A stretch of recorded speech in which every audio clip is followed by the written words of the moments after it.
এখন বার্থডে পালন হচ্ছে। দেখো দুধ খাবে না ও দুধ খাবে না, ভাত খাবে। ওই দেখ ভাত খাওয়ার আগেই পায়েস খাচ্ছে।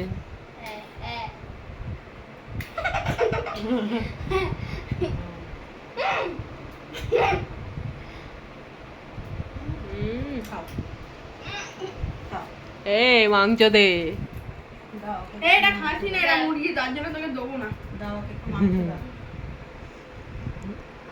গাইস বাবাই, তোমাদের জন্মদিন তো এরকম ছোটখাটো জন্মদিন হয় না, শুধু মাংস ভাত হয়েছে কেন ভাই? একটু বলে দাও, একটু গাইসদের বলে দাও কেন কিছু হয়নি।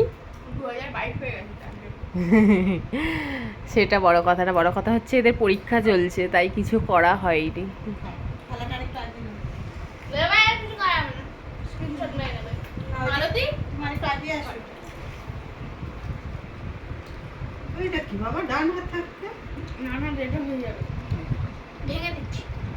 ভেঙে দাও, বাকি নামিয়ে নাও।